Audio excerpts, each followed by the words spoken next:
Alright, we're doing soybeans.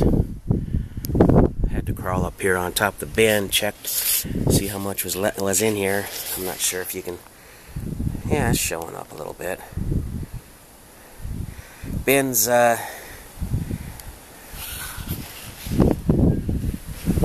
what we usually do is we count the rings of how the bin was constructed, and a standard 300 bushel wagon is usually good for half a ring. So it looks like I got 2.5 rings left. So that's 5 wagons. 5 wagons left to put in the bin. Got a short dump on here. That's about 200 bushel, maybe 150, 175 bushel. But that's 2 rounds.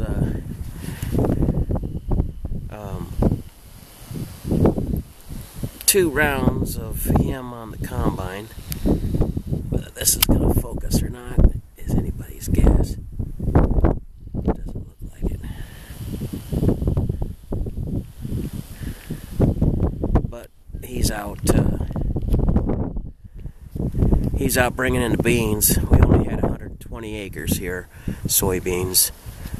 He can do 2 rounds before he needs to dump. That's 8 rows, 16 rows around. 32 rows is about 175 bushel or so. So he's got this right here on the other side, at the end of the bins, on the other side of the auger. That's about 1.5 rounds. And then there's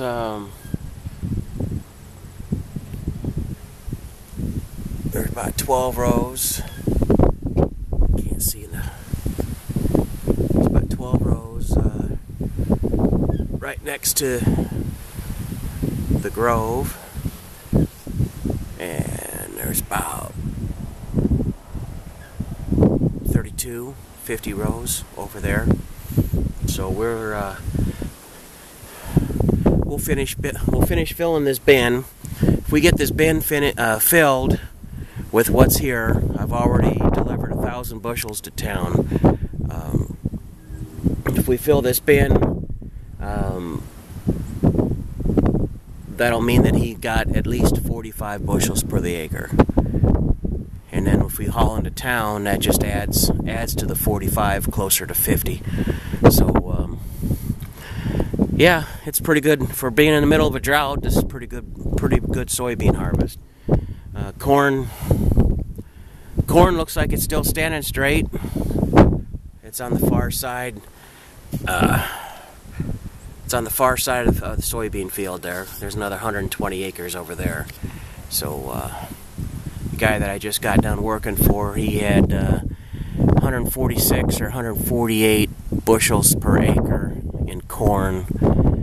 And looking at this, just because it's standing upright and he can get it all run through the machine, this should be easily over 150. So we'll put that corn in these next 3 bins, and then whatever's left over, we'll haul that into town. So I had another one of these videos shot last night, but auger was running, tractor was running, truck was running, auger was beating against the top of the bin, grain was falling into the bin. It was windy. I didn't think that the sound was going to be very good, and so I didn't do any of this explanation. He brings up a camper.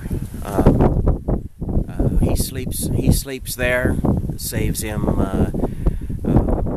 depending on availability, anywhere from $35 to $150 a night to have a camper up here to sleep in instead of hiring a hotel motel room. Got 2 wagons that are on the bent and broken list. Neither one of them are very serious to fix, but we just don't have time to deal with it right now. Got the corn head ready to use. Got the planter. It's usually put away by now, but this has just been a depressing year for everybody, so he just didn't come up here to take care of it. But we'll take the marker arms off it and we'll put it in. It folds up to 6 rows wide, and we'll put it inside the shed before he puts it away.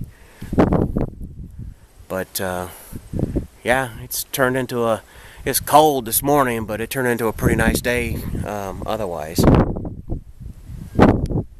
Alright, let's look around. General look around this farm.